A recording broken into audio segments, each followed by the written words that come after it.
No way, Jose. The following footage proves beyond any doubt that the tanks intentionally set the house on fire.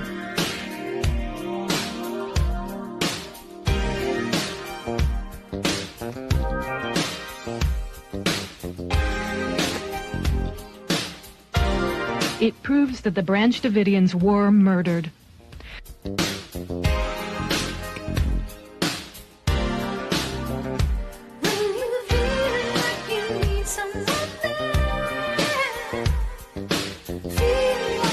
You can see that this tank has a gas jet on the front that shoots fire. You can also see the fire quite plainly.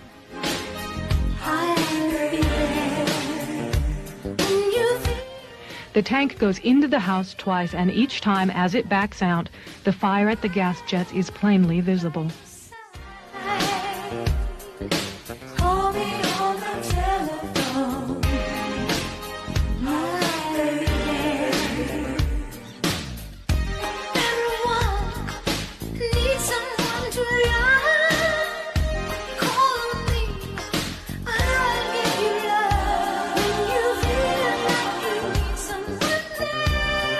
We must all do more to recognize and look for the early warning signals that deeply troubled young people send.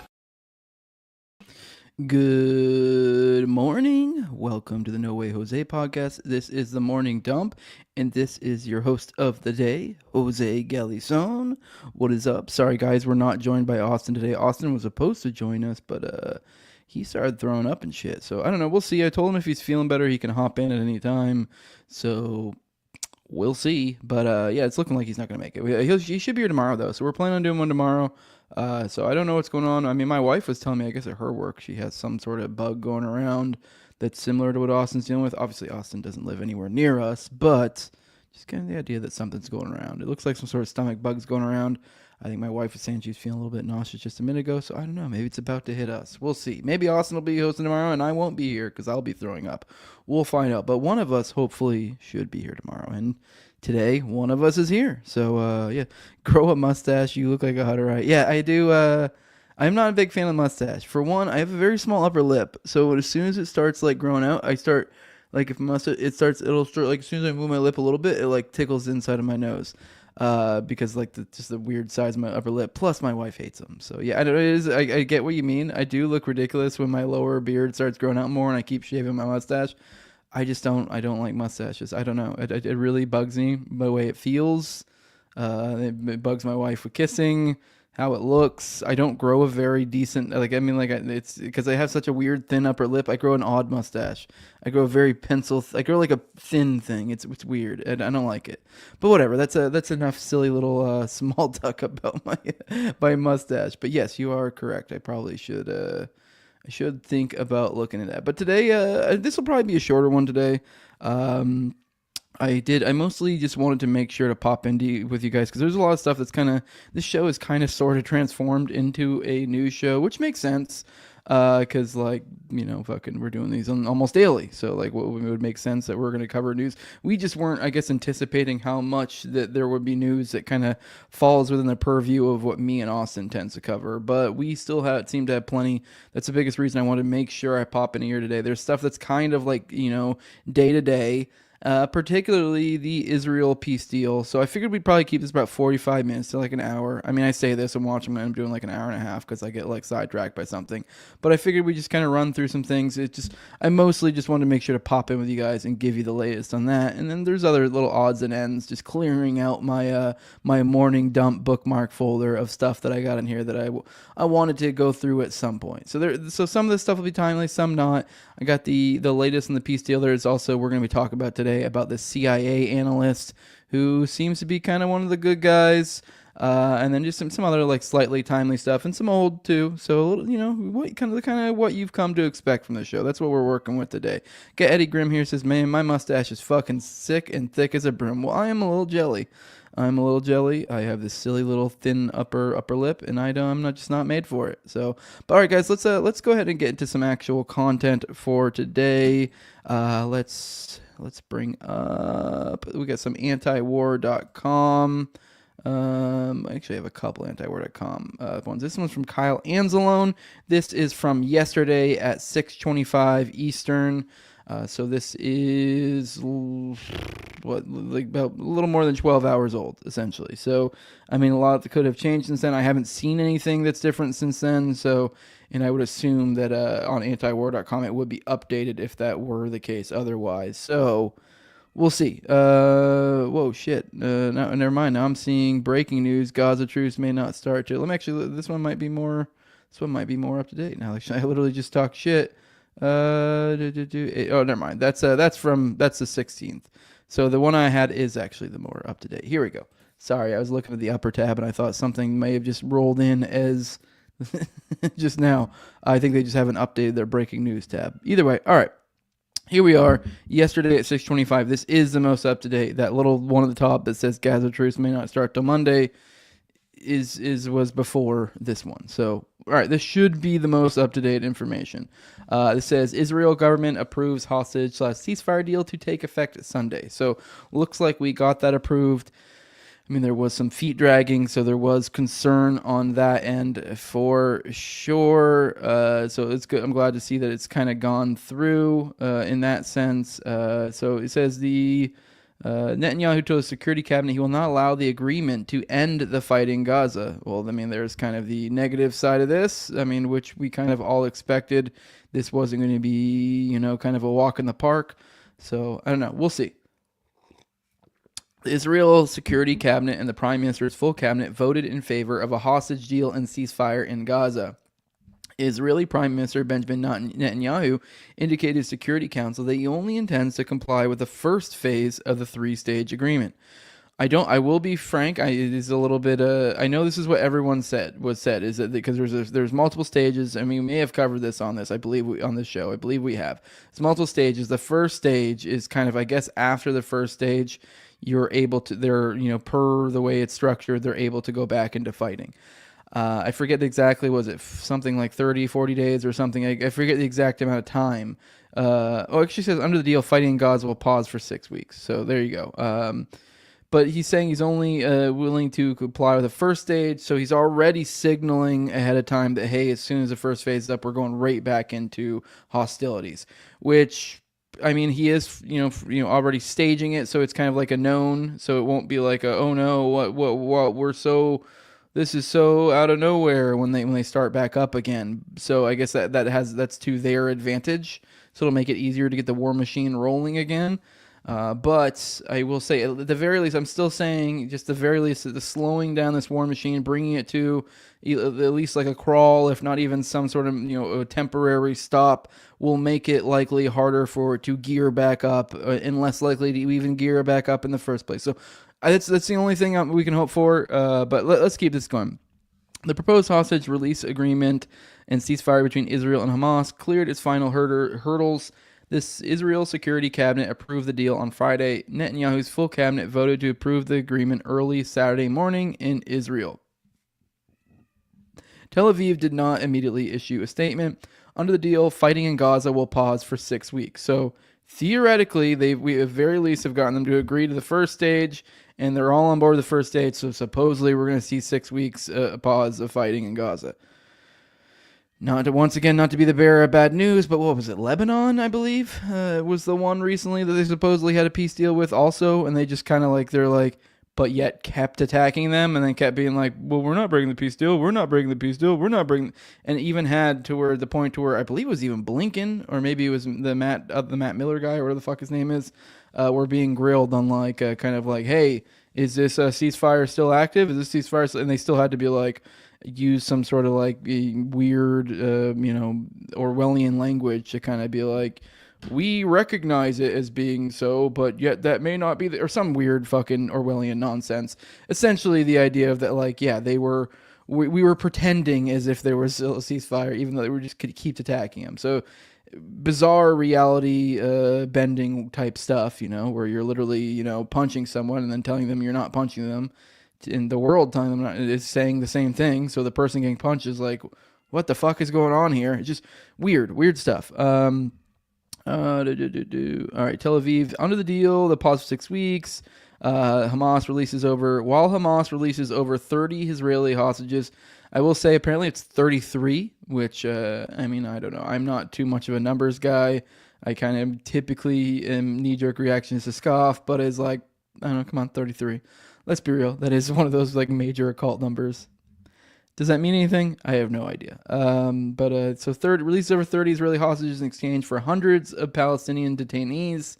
According to the agreement, Tel Aviv is also required to allow 600 humanitarian aid trucks into Gaza each day, which that is probably if nothing happens with this, if there literally is just a few day break or whatever, if we only get the tiniest bit of break in hostilities and are able to get aid trucks in, that is just such a huge difference. Like the reporting on this before this, on the amount of aid trucks, we're talking single digits in periods of months, like the amount of aid trucks. That's what we're talking about. I forget the specifics. It's been a while since I read the article on it. But yeah, 600 aid trucks, that's huge. That's huge compared to what they were dealing with. And this will almost certainly will be the difference between people dying. So it matters. It's something. But don't get me wrong, I am still very, very cognizant of how this can all fall apart and almost probably likely will fall apart. But at the very least, this is more of a respite than we've seen in this entire ordeal, essentially. During the final phase of the agreement, Tel Aviv and Hamas are expected to engage in talks to hammer out the details of the pact's second and third phases. If carried out to completion, the deal would see an Israeli withdrawal from Gaza and the Strip's reconstruction. Obviously, that's where we're kind of doubtful. But if that happens, that would be sweet.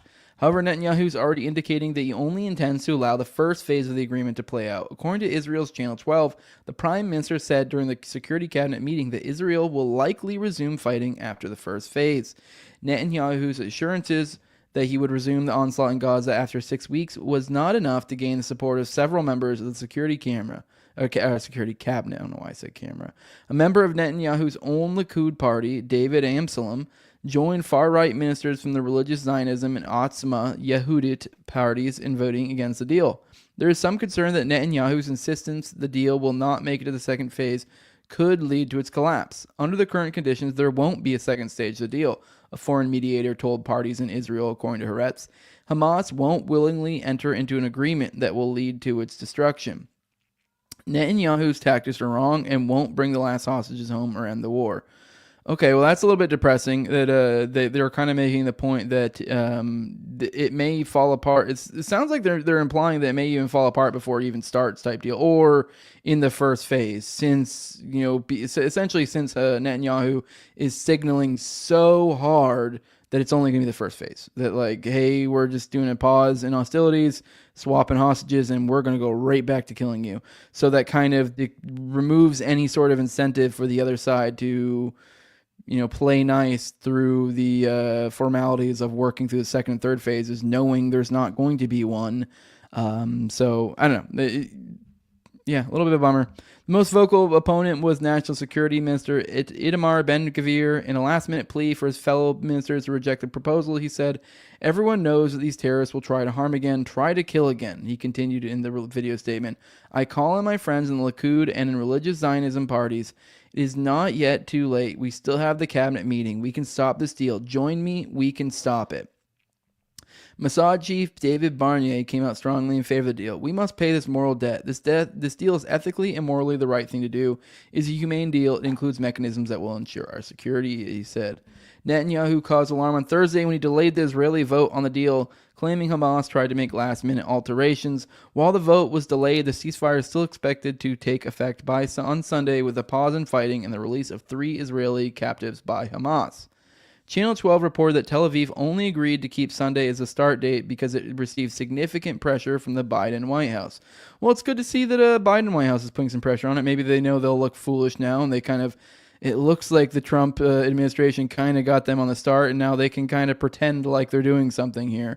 And whatever. If Trump's the one who got this ball started, and that's what keeps Biden to keep going on it, because now they're just going to look foolish if they don't. Good on them. And now it gives them something to be able to leave on, some sort of positive note. Because keep in mind, guys, today's Saturday.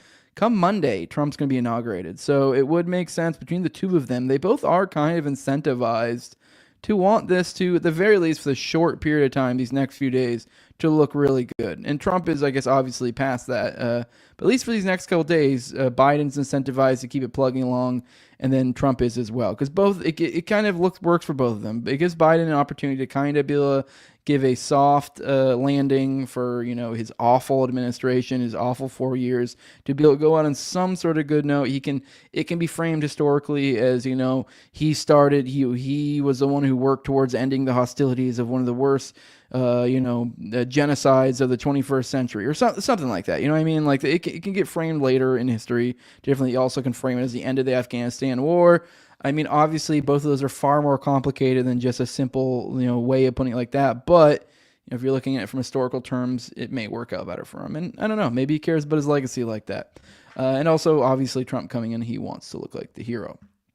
Okay. Tel Aviv is planning to tightly control the public relations around the release of Palestinian detainees. The commissioner of the Israel Prison Service, Kobi Yacobi, that's a fun name, instructed that to prevent public displays of joy in Ashkelon and other areas of Israel. Okay. A statement from the Israeli prison office explained. It sounds like they're trying to control the propaganda coming out because they know it'll be PR wise. It's kind of the last time there were hostages swaps. This did not look great for them because then a lot of the hostages came back looking like great. A lot of them said, we're complaining about Israeli forces killing other hostages, or not treating them well, or not being all that concerned about their health. So it didn't really look good for them coming forward. So it looks like they're trying to have a little bit more of a grip on the situation here, to where they could control the appearances of these exchanges, which makes sense. I mean, part of the war on both sides is propaganda. So since the ceasefire was first announced on Wednesday, Israel has stepped up its bombing of Gaza, killing at least 115 people, according to Palestinian officials. Obviously, that doesn't feel great, considering we've had like over 100 people who have died since the first announcement of ceasefire. It just seems like they're almost like in a mad dash of like, let's kill as many as we can before we're not allowed to anymore. The UN's Human Rights Council condemned Israel continuing to bombard Gaza, stating, "We are dismayed that shortly after the deal was announced, Israel continued bombing Gaza indiscriminately, killing Palestinian civilians despite expectations of calm until the ceasefire takes effect." All right, let's check in the chat, see what you guys have to say. Shoot the bull with y'all. Hello from Denmark. Hello, IB. How are you doing, man? He says it's strange that Israelis call everyone terrorists, but Israel is built by terrorists. Yeah, for sure. Although, to be fair, most countries kind of are. I mean, if you look at our country, it's debatable that they were terrorists. So, sup, Tards? What's up, Doctore? Good to see you here. You are a frequent flyer over at No Way Jose. But yeah, that's where we're at with the peace deal stuff. So it's looking, I don't know, it's a mixed bag. But hey, I think overall this is a positive. I'm happy about it. All right, here's the other story I was telling you guys about. Former CIA analyst pleads guilty in leak of secret files on Israel. So this is why it says in the title, the one good CIA agent, Asif Rahman, 34, admitted he leaked 17 classified documents last year. He faces a maximum of 20 years in prison, when instead he should be lauded as a hero.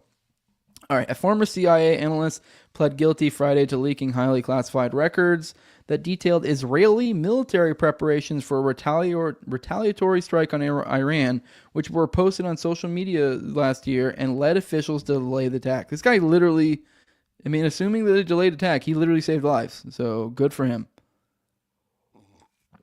Asif Rahman was arrested after FBI investigators traced the download of the two leaked documents to his workstation in the U.S. Embassy in Phnom Penh, Cambodia.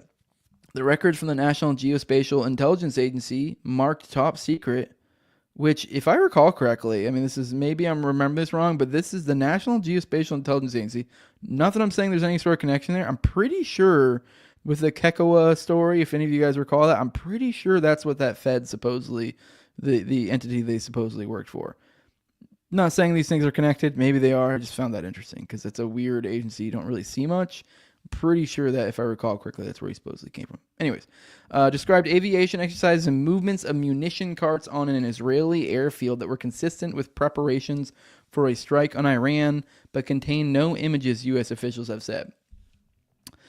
Rahman, 34, pled guilty in U.S. District Court in Alexandria, Virginia on Friday to an indictment charging with 2 counts of transmission of national defense information, reversing course after initially denying the charges. Judge Patricia Tolliver Giles set sentencing for May 15. Rahman faces up to 20 years in prison for the violations of the Espionage Act, though he probably will receive less than as a first-time offender. Lawyers for both sides agreed that federal sentencing guidelines call for a prison term of about 5 to 6.5 years. And the plea agreement Rahman signed allows prosecutors to request an even shorter sentence if he continues to cooperate with U.S. officials. So he's facing up to 20, looking like he's going to see around 5. Either way, still a bummer. Defense attorney Amy Jeffrey said in court that Rahman had been in talks with prosecutors since the week after Christmas to discuss his acceptance of responsibility. She declined to comment after the hearing. The leaked documents were posted October 17th in a Telegram channel, Middle East Spectator, just as Iran was bracing for Israeli retaliation.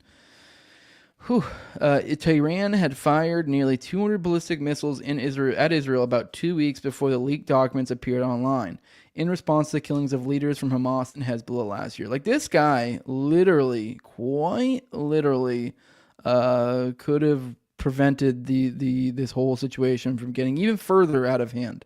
This is quite impressive, honestly. I really would like to shake this guy's hand. So this is good on him. The Biden administration was publicly lobbying Israel not to target Iranian nuclear sites or energy facilities at the time of the leaks, which U.S. officials described as unsettling but not a threat to diplomatic relations. So this was October 17th last year. I'm trying to recall, because I do remember there was a period of time. I mean, that was only a few months ago. So they're saying last year. I mean, they're meaning calendar year. So that was really only a handful of months, like not even a handful of months ago. So yeah, this was, I believe I recall time. This was when tensions were super tight. They still kind of are. But this is when there were a few, if I recall correctly, they fired nearly 200 ballistic missiles before the leaked documents appear online. So this was literally around the time when Israel was looking to retaliate. So that's when this former CIA agent or whatever, I guess maybe he's some sort of contractor or something, that's when he leaked them, right at that key time. So impressive. All right, here we go. Rahman possibly harbored ideological motives and posed a threat to U.S. national security because he could release more classified information in an effort to influence the conflict between Israel and Gaza. He had been a CIA analyst since 2016 and previously had access to classified information on the Middle East, U.S. officials have said. He deleted more than 1.5 gigabytes of data, including a trove of reports on the Middle East that he had retained after losing authorizations to access them. To cover his tracks in a day after the October 17 leaks, prosecutors said. He was entrusted to keep his country and his allies safe, prosecutors wrote in a court filing. But on October 17th, he abused that trust and put entire countries at risk. I would say if your priority is to keep your country safe, then he was doing his duty. Good on him. The records show the airstrike preparations went from closely held classified systems to the entire world at the push of a button, delaying Israel's military plans, they added. Good. Prosecutors disclosed for the first time Friday that Rahman also leaked other classified documents over several months last year and destroyed a smartphone and router he had used to transmit records. The contents and recipients of the earlier batches of leaked documents were not disclosed in court hearings or filings. Rahman printed a batch of 5 documents designated secret or top secret while he was working as a CIA analyst in Virginia in the spring of 2024, according to plea documents. He took the documents home, reproduced them, and sent them to people who were not authorized to have them, Assistant U.S. Attorney Troy A. Edwards Jr. said at Friday's hearing. In plea documents filed Friday, Rahman admitted he had also leaked 10 documents classified as top secret in the fall of 2024, in addition to 2 documents concerning Israel and Iran. On October 17th, Edwards said Rahman accessed the 2 documents on Israel's military preparations and sent them to multiple individuals he knew were not entitled to receive them. U.S. Attorney Jessica D. Aber, whose office prosecuted Rahman, said in a statement that the guilty plea came 3 months the day that he received top-secret American documents in violation of his oath, his responsibility, and the law. He placed lives at risk. All right, blah, blah, blah. Yeah, that's yada, yada, yada. This is all just kind of... He was a Yale University graduate. He was born in L.A. Rahman would collect info on countries and regions to include in briefing binders for U.S. officials, according to court records. Okay.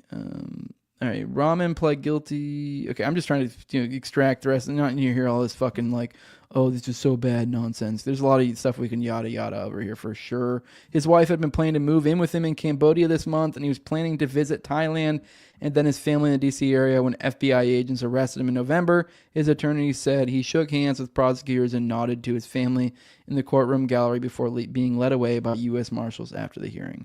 Well, not all heroes wear capes, fellas. It really shows one person really can make a difference. This guy really could have made the difference between like us being at full-on war with Iran right now or not. So impressive. All right, let's see. No good deed goes unpunished. Yeah, I hope peace lasts. Then IB saying some Danish media wrote that Trump should be careful. The last president did not do as Israel wanted. He was assassinated. Well, that's pretty hardcore of the Danish media, that's for sure. All right, let's pop over to this one. Here's another one that's more timely stuff. This is Kristi Noem. She's saying Homeland Security needs to work more closely with the CIA to identify how U.S. citizens are becoming radicalized. Now, why this is important, for those who don't recall, Kristi Noem is the Homeland Security Secretary nominee. So this is kind of this is the whole rigmarole they put these people through, trying to get them to be able to attain that nomination. So this is her talking about it. Let's listen to what she has to say. What I would say is the cybersecurity and intelligence elements that we have within the Department of Homeland Security have been incredibly siloed. They have not communicated with other intelligence agencies like they should and partnered. INA has some interaction, but not enough. And we also need to have CISA have interaction with the FBI, CIA to make sure they're working together to stop these types of threats and identify when they're growing among our citizens. And all right. Well, I don't really know. I mean, a lot of people were all upset about this. To be honest, I don't really know what to make too much of it, because this is just the idea of like different agencies should be able to work more with each other. So, which I don't know. I don't really have a strong opinion, really. Particularly, I guess I prefer other entities not be corrupted by the CIA if possible, but they all just kind of suck. So it's really, I don't know. I don't really have a strong opinion on really the degree to which these entities should work together. I mean, I guess. Really, yeah, the CIA. You know what? Actually, now that I think about it as I'm talking through it, I'm completely missing the main point here. CIA is not supposed to be domestic. So, yeah, I mean, and I will say, though, I guess maybe if they're just talking about data sharing, I mean, I don't know. Is that really... Although now that's an easy way for the CIA to slip into domestic. Because now if you're doing data sharing, really, is there any sort of meaningful difference if the CIA has access to, let's say, for example, the NSA files on, some sort of, any sort of, how do I put this, surveillance. Let's say they somehow have access to surveillance capabilities of the NSA or whatever. If they're able to keep track of domestic information, now then essentially it's no different than them being the ones who attain that domestic information and having hold of it. They are now essentially kind of working as domestic intelligence. I don't know. I guess as I'm talking myself through this, I'm like, I don't know. I mean, I guess there's pros and cons. I mean, obviously CIA is not supposed to operate domestically, but I mean, them giving data to other agencies, I don't know. I mean, I guess it really is kind of mixed bag. I don't really care, frankly, because they kind of fucking suck. So if anything, I guess I kind of defer to. I'd rather them not work with other agencies. I don't know. Don't have a really strong opinion on it. I mean, obviously we know that either way that this likely will turn into somehow, regardless of whichever path they go down, will somehow be weaponized by the deep state. Whether that means they become more siloed within their own individual little agency and become more corrupt and insulated, or if they now have more powers by having access to other agencies and are able to be more corrupt that way. I don't know. I really could kind of argue it either way. I don't really have a strong opinion.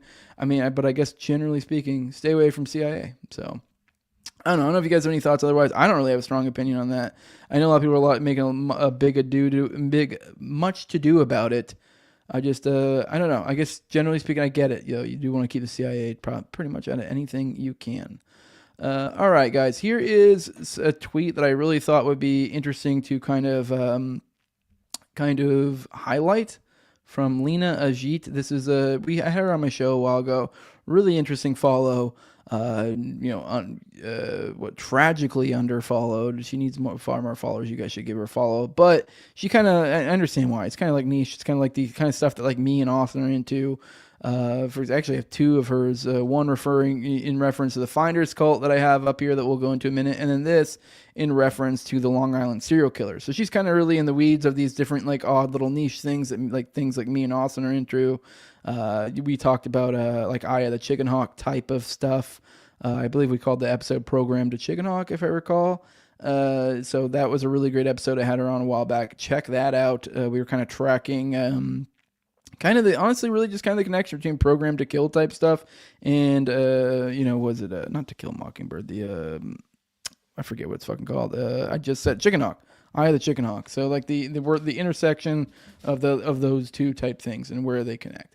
Really great episode. Really recommend it. Definitely more people should follow her. But either way, this is in reference to Rex Heuermann, the Long Island serial killer, which I need to get Lena on and get her to, I forget the name of the guy that she works with, but there's a lawyer she works with, she's an assistant for, who has been covering this, the Long Island serial killer. And they've been covering really interesting angles of this, and covering stuff that a lot of other people haven't been covering, particularly Rex Heuermann and his family's past. And there's a lot of like SRA type connected stuff. I believe it's like his cousin or his uncle or nephew or something like that.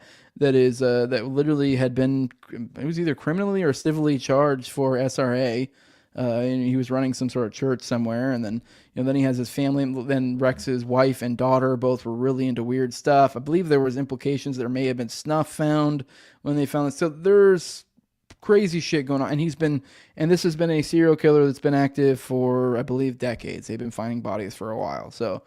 Anyway, it says, weird that Rex Heuermann's alleged planning document used professional/military-esque jargon to describe his prospective victims, targets, and preparation. Recon reports. No.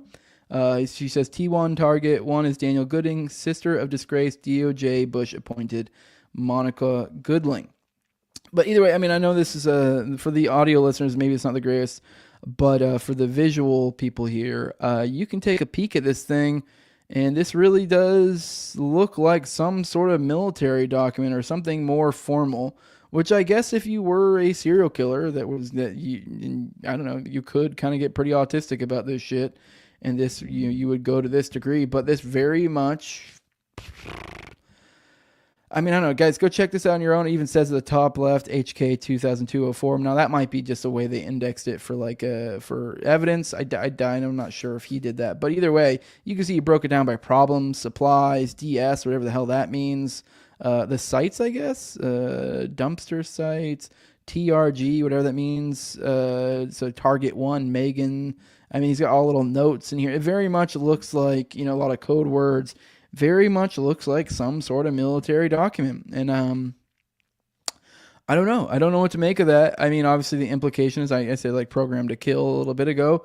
There's something's going on here. And I am of the opinion that looking into the Rex Heuermann, the Long Island serial case, I believe Rex Heuermann probably was not the only one. I think there is a lot more going on here. So, yeah, and I believe, if I recall, I don't remember what Rex even did for work, but he's a fairly wealthy man, I believe. So, there is a lot that seems to imply a lot more is going on here. And I definitely need to get Lena back on here to talk about this, because it's wild shit. Yeah, this is interesting stuff. All right, let's pop back in, see what you guys say. So, you got Tower Gang NPC saying, "What's up, nerds? What is up, dude? How are you doing?" By the way, sorry guys, I popped in a little bit late today. Me and Austin both, I accidentally slept in. I have less of an excuse because I'm on Eastern time. He's over on the West Coast, so he's been getting up and doing these at like 7 a.m. So, I mean, that's less excuse for me. These are 10 a.m. for me. I just slept till like 9:30. I was like, oh shit. Overslept through my alarm. So sorry about that. That's why I'm starting a little bit late. That's why I think I've lost some of you guys. You guys usually show up pretty well for these Saturday ones, but I think I threw off the time for you guys. I've got you guys pretty well Pavlovian trained to where you gotten used to these 10 a.m. ones. So whenever we go off a little bit time-wise, I do notice a dip. But all right, here's another one that I was talking about too. Here's from Lena. It said, here's Marion Petty's of the Finders called Partial Military Service Record from the National Archives for those interested.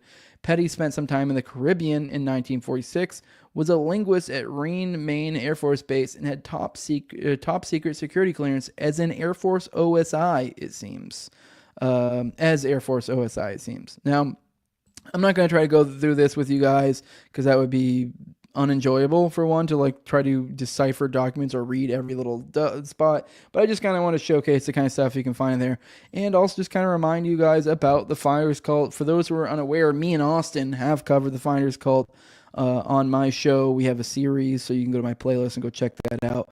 But I did find that particularly interesting. Marion Petty is the guy who was running it, and is well known. I believe it was his wife. I believe was a glowy, like was straight up like some sort of CIA. But I didn't know that this guy was OSI. So that's news to me. That's part of why I'm bringing it up. I mean, I knew he spent time in the military, so he did did seem to have some sort of connections from his military time. But now him being OSI, for those who are unaware of what that is, I mean, me being Air Force, it gives me a little bit of inside information as to what OSI is. I don't really know much more about it aside from that. It's the Office of Special Investigations. That's Air Force Intel, essentially. That's Air Force Special Police. So that's him being that is significant because the Office of Special Investigations are they're literally people who went undercover. Like I had one time when we had a quote unquote former OSI guy show up to one of our units because I was an aircraft mechanic. And then it was right at the exact same time we had a guy who came from training, from like basic training in tech school to join our unit, who very clearly was on a lot of drugs. Like it was actually kind of a funny joke in the unit. Like as soon as he came, multiple of the guys, weren't goody two shoes that had, some sort of history with drugs, saw this guy and were like, this dude is fucked up. Like we could just tell. And it was right at that moment that this quote unquote former OSI guy showed up to our unit, who was, supposedly also worked on our jet like mechanic. So he just kind of I guess did his time as OSI, and now he's going back to his old career field. And, funny enough, he didn't really seem to know fucking a whole lot at all about, the career field we were in. So that was fishy as well. And then, shortly after that one kid disappeared, essentially he got arrested and, went through, he got busted for drugs, and then that guy just disappeared. So that's the kind of shit they did. And, he was actually a really interesting guy. And it was funny that he was, cause obviously the implication here is that he literally was undercover as OSI to go after that kid who apparently had been doing all sorts of shit in tech school and stuff. And they've been tracking him for a while. Obviously we never found this out for sure, but it's kind of come on. But it was kind of funny that he literally, his cover was, "Oh, I'm former." So he would pretty much talk openly about the kind of shit he did, and they do undercover. This glowy type shit. He would tell us all about all the sort of undercover work he would do and stuff. But of course, he wasn't undercover at that very moment. Really cool guy. Obviously, just don't tell him anything that you did that was illegal. But yeah, no, it was just I don't know. That came to mind as I was mentioning that too, is a kind of an example of what OSI is. So they are literally just kind of military glowies. So yeah, that's wild. I did not know that about Petty. So that's a fun little piece of information that kind of strengthens the glowy perception when it comes to Marion Petty. Because yeah, he was something else, that's for sure. But yeah, mostly just kind of want to showcase Lena's work. She's doing great stuff. Go check her out. All right, let's pop over to, here we go. Now this has become my little stelter, my little piggy. This is a chick I've been making fun of recently, just because I don't know, something about her I just find funny. I don't even have to make commentary. I just every now and then play one of these clips, and we can all just kind of laugh together. So this is from David J. Riley. It says, according to this woman, Al-Qaeda helped plan and arm Hamas's attack on October 7th. We also know that Al-Qaeda is a CIA/Mossad cutout, as is ISIS. So now they're planning a multi-city terror attack, and the inauguration gets moved indoors. What? All right, let's go and play this.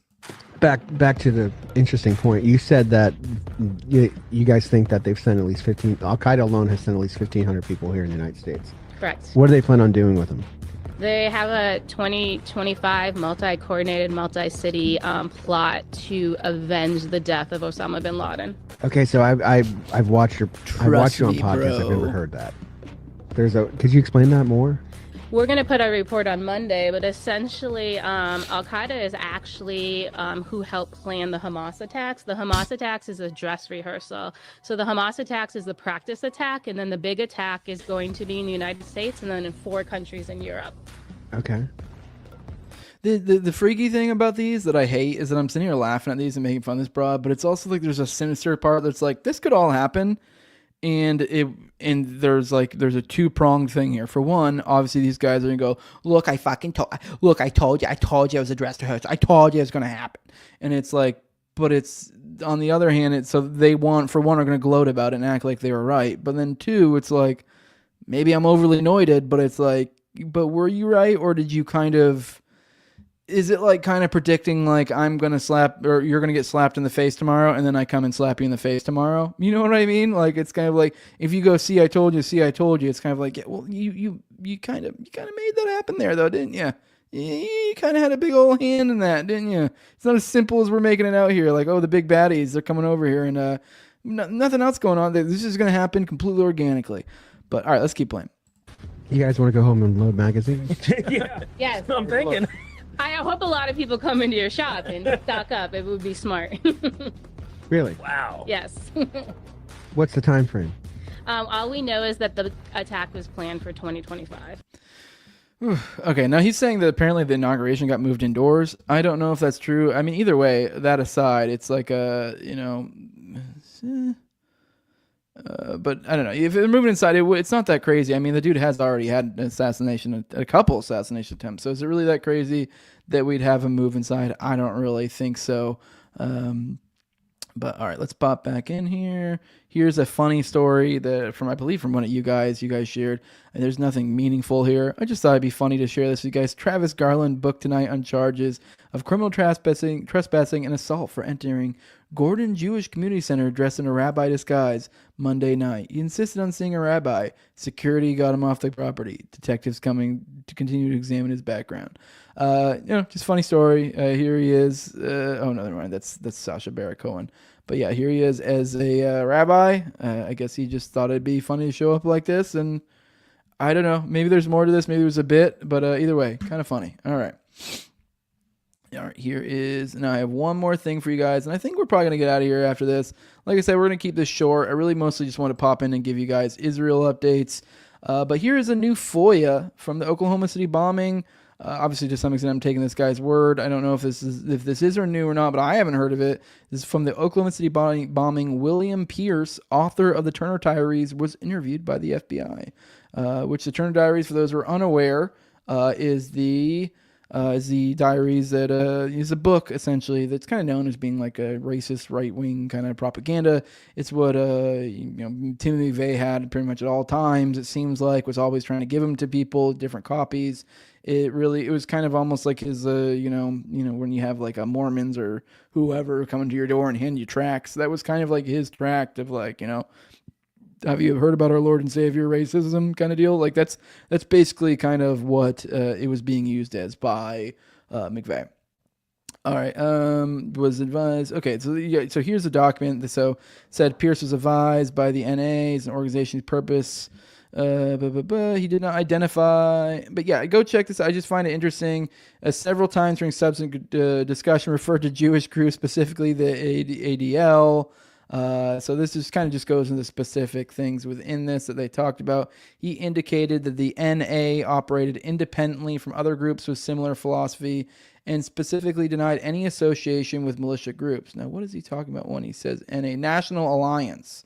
This is Dr. William Pierce, Executive Director of the National Alliance. So he also was head of that like racist group. So he advised the National Alliance, an organization whose purpose was the education of the American public relative to threats. He did not identify in particular element of the alleged threat, but several times referred to Jewish groups.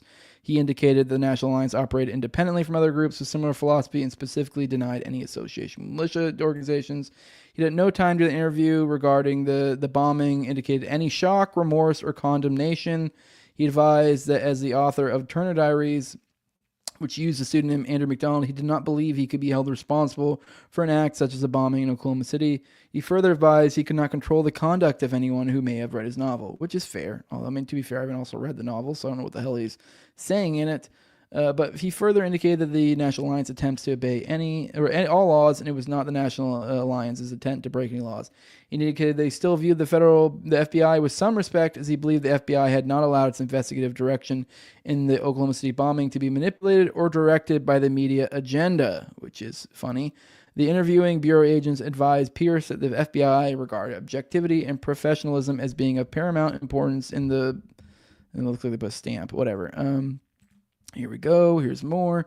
Interviewing agents advised Pierce the one reason for contacting was to establish points of contact between Pierce and the FBI. Okay, POC. Why the fuck would you need that?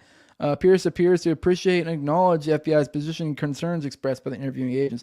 I do find that interesting that they say that the main reason was to establish a point of contact. So you're just kind of, hey, we're just making sure you have a way to get a hold of us, bud. This is a slide way to kind of get in there, to kind of make connections. Pierce indicated, although the National Alliance did not intentionally break the law, he wanted the FBI to understand that the National Alliance nonetheless was sympathetic to the goals of other individuals and organizations of similar political philosophy and/or persuasion as the National Alliance. And in future dialogue with the FBI, he could not guarantee total cooperation would be forthcoming. He said that it was also his desire the National Alliance itself conduct itself as to result in zero contact by the FBI. So fucking based. Good on him. He's basically kind of politely told him to fuck off. The interviewing agent responded of the FBI of the inerrant nature of its investigative jurisdiction responsibilities could not promise that future inquiries of Pierce or other National Alliance members would not occur, and reiterate to Pierce that it was the FBI's desire to maintain a dialogue with Pierce to ensure that atmosphere of openness and trust be maintained in order to avoid unnecessary conflict. I find that kind of interesting, that little paragraph. That kind of, that strikes me as a little bit as like a shakedown almost, because it sounds like, Pierce politely kind of said that hey, I can't guarantee in future that that we'll ever really contact you. He's essentially kind of saying like, hey, well, I might not be doing stuff, other people in this movement may be doing stuff that I don't need to talk to you. Essentially I may not be forthcoming interacting with you. I am not your guy, basically. I'm not the guy for you to be coming to for information, for shit. It's basically what I'm getting from this. And then they go, oh, I just want to make sure you're aware that I can't promise that we won't come back to you or other members of yours, or essentially berate your entity, your group, essentially. And he's kind of and then just kind of reinforcing that it would just be great if we could just kind of maintain a dialogue, wouldn't it? Wouldn't that be preferable if me and you could just maintain a dialogue instead? Pretty slick. That strikes me as really pushing to establish and maintain and increase that connection. All right. So Pierce concurred with the interviewing agent's observations, commented as related above. He further stated that he and the National Alliance were national targets of media campaign to discredit and raise suspicion against us. He particularly was angered by the statements of former Pocahontas County, West Virginia Sheriff Redacted, whom he characterized as a politician attempting to gain public notoriety through his redacted, exaggerated comments regarding Pierce and the National Alliance. Pierce stated that Redacted went from being an unknown to a media star because of his redacted continuing statements to the press. He advised with regard to its public education campaign, the National Alliance maintains approximately 25 telephone messages lines at locations throughout the U.S., each relaying the same message for approximately 4 minutes, with the message normally changed monthly. Pierce acknowledged that Redacted was a National Alliance representative in Arizona. Now that is interesting. Now I want to know who the fuck is Redacted there, because considering the issue here is this we're referring to. We're talking about, considering the context here is the Oklahoma City bombing at large. This is why they're talking to him. This is kind of the larger impetus of why they're talking to him. So who was used to be a National Alliance representative? I'm kind of curious. Was this one of the ARA boys? Was this some glowy? Was this McVeigh? I don't know. Pierce said that all area representatives maintain literature and pamphlets in their possession, which are to be forwarded to individuals making such inquiry and/or requests through telephonic contact as described above. Pierce further advised National Alliance headquarters at Hillsborough, West Virginia, did not maintain a list of individuals who received mail through such telephonic contacts. He advised the names Timothy McVeigh and Tim Tuttle were unfamiliar to him, other than he was aware of responsibility for the Oklahoma City bombing. Pierce further advised that he does not have in his possession any such information as reported to the FBI by redacted. Pierce did, however, note the times and dates of telephone calls placed at the Arizona National Alliance and advised the interviewing agents that he could double-check National Alliance headquarters records to see if anything of interest to the interviewing agents could be located. It is to be noted that Pierce, through the interview, was non-threatening in nature and relaxed in demeanor. Interviewing agents did, however, observe a bulge under Pierce's shirt, which is believed, in the opinion of the interviewing agents, to have been a firearm. Interviewing special agents provided Pierce with business cards reflecting business telephone numbers in the event Pierce wanted to contact the interviewing bureau agents in the future. All right, I know this might have been a little bit tedious to read for you guys, but I just thought that was interesting. I mean, it kind of shows the relationship of the FBI to some of these right-wing racist, because he was kind of like a main figure at the time. He was running the National Alliance, which was kind of big. Obviously, I wasn't an adult during this period of time, so I don't know a ton about that. But yes, wild shit. But guys, all right, this is like I said, this one's gonna be shorter. It really is, like I said, it was shorter.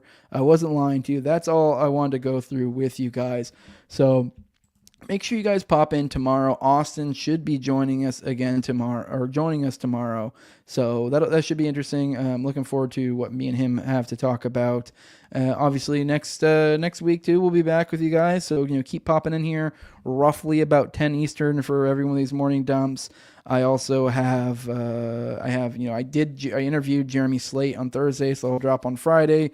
I also, coming Thursday, I'll be interviewing someone about the Vegas shooting, so this will finally be my first episode on that. So maybe I'm looking forward to covering that. This should be fun. But yeah, obviously we got Already Dead coming on Tuesday, so make sure you pop in for all that. Pop in tomorrow, roughly about 10 Eastern. I'll hang out with all of you then. So yeah, make sure to hit that like button, guys. That helps out a ton. Leave a 5-star review wherever you're watching this. If you want to support me, you can do that over at patreon.com/NoWayJose2020. The lowest level is $2. That gives you the early access to the episodes, like I mentioned before with Jeremy Slate. That'll give you early access to that, because since that's going to be dropping until Friday. So, I mean, if you want to get access to it early, you got to be a patron. Or at the $2 level, you also can be a talking head on Already Dead alongside me and Austin for the call-in portion of the show. So that is a good perk for that, and more people should be using that. It's always cool when you guys come in and do a video call.